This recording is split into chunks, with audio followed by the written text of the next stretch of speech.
வணக்கம். ஒரு பெண்மணி கால்நடை மருத்துவரிடம் வந்தார். அவருடன் ஒரு உயர் இன நாய் இருந்தது. சொல்ல ஆரம்பித்தார்.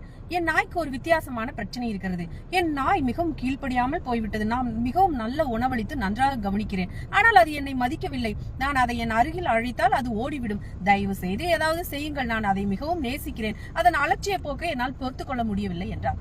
டாக்டர் நாயை கூர்ந்து பார்த்தார். 15 நிமிடம் ஆராய்ந்து விட்டு சொன்னார், இந்த நாயை ஒரு இரவு என்னுடன் விட்டுவிடுங்கள். நான் அதை கவனிப்பதன் மூலம் சிகிச்சை செய்வேன். அவர் உடனடியாக ஒப்புக்கொண்டார். மருத்துவர் தனது உதவியாளரை அழைத்து அதை எருமை மாடுகளுடன் கட்டி அரை மணி நேரத்துக்கு ஒரு முறை தண்ணீர் மட்டும் கொடுத்து தோல் பெல்ட்டால் அடிக்க சொன்னார். மருத்துவரின் உதவியாளர் இரவு முழுவதும் டாக்டர் சொன்னபடியே சிகிச்சை செய்து கொண்டிருந்தார். மறுநாள் அந்த பெண்மணி வந்து கேட்டார், ஐயா, என் நாய்க்குட்டி எப்படி இருக்கு? டாக்டர் சொன்னார், உங்கள் நாய்க்குட்டி நீங்கள் இல்லாத குறையை உணர்ந்து விட்டது என்று நம்புகிறேன். டாக்டரின் உதவியாளர் நாயை அழைத்து வந்தார். நாய் அறைக்குள் வந்தவுடன் துள்ளி குதித்து மேடத்தின் மடியில் அமர்ந்து வாளை அசைத்து மேடத்தின் முகம் வாயை நக்க ஆரம்பித்தது. அவருக்கு மிகுந்த சந்தோஷம். மேடம் சொல்ல ஆரம்பித்தார், திடீர்னு இந்த மாதிரி பாசக்காரனா மாறிட்டானே, என்ன பண்ணீங்க சார்? டாக்டர் கூறியதாவது, பெரிய ஏர் கண்டிஷனர் அறையில் தினமும் மிகவும் சுவையான உணவை சாப்பிட்டு விட்டு தன்னையே மாஸ்டர் என நினைத்து தன் உரிமையாளரை மறந்து விட்டது.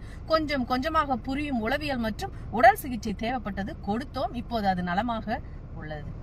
நாட்டுக்குள்ளும் சிலருக்கு தேவை இந்த சிகிச்சை.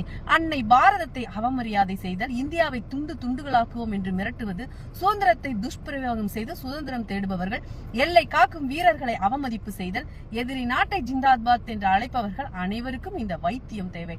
அப்போதுதான் டெல்லி மட்டுமல்ல, நாடு முழுவதும் பயங்கரவாதம், நக்சலிசம் ஒழியும். ஜெய்ஹிந்த்.